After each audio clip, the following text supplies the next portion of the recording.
With an estimated net worth of nearly $1.2 billion, Michael Jordan reigns as the wealthiest athlete in the world. After 15 years in the NBA, 14 All-Star appearances, 6 championships, and 5 MVP awards, Jordan is regarded as the greatest basketball player to ever walk the earth. But the man might actually be known most for one thing: his shoes.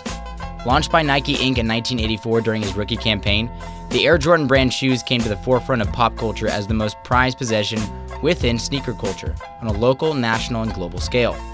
When the Nike Inc. brand went public in 1980, it experienced a market capitalization growth of $386 million to $13 billion and began to focus primarily on advertising, marketing, and branding.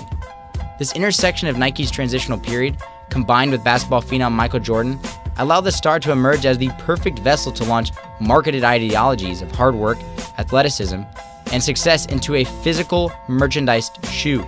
From an aesthetics point of view, Nike sought to accompany its already globally recognizable swoosh logo with a highly symbolic silhouette of Jordan flying through the air to commemorate his jaw-dropping free throw line dunk in 1988.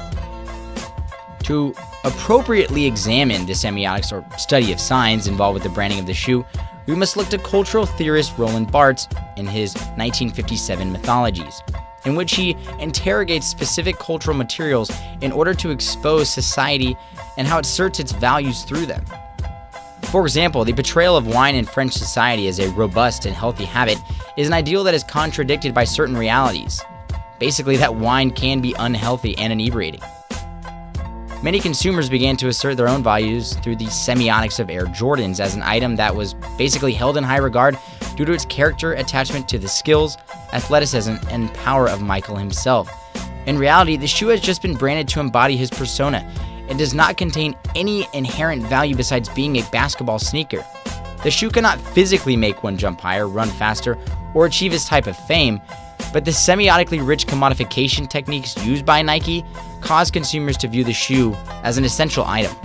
This careful branding ultimately led to what economist Karl Marx referred to as commodity fetishism in 1857, which is seen as transforming the subjective, abstract aspects of economic value into objective, real things that people believe have intrinsic value.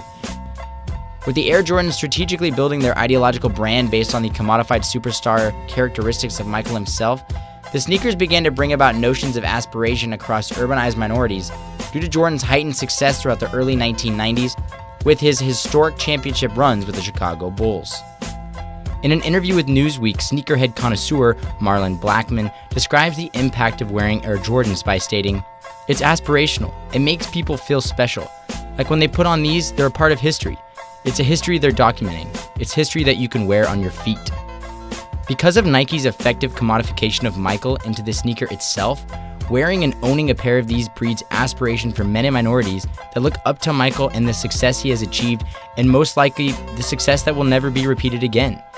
It gives people hope that one day they can escape the confines of their own communities and rise to a level of success that many people believe is unreachable or impossible.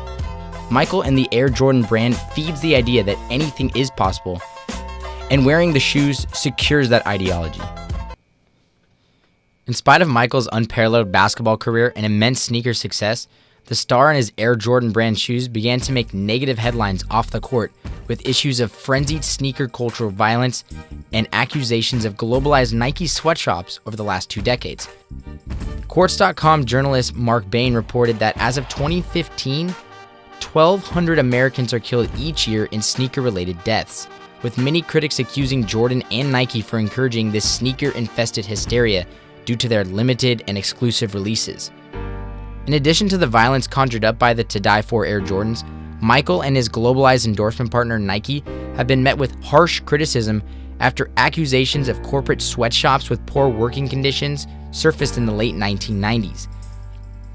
Fellow retired NBA Hall of Famer Kareem Abdul-Jabbar has become vocal on the issues of Jordan's economic approach with Nike. In a 2015 interview with NPR to discuss Jordan's lack of political activism, he stated, "Can't be afraid of losing shoe sales if you're worried about your civil and human rights. Can't be worried about that. It's just the way it is. He took commerce over conscience. That's unfortunate for him, but he's got to live with it."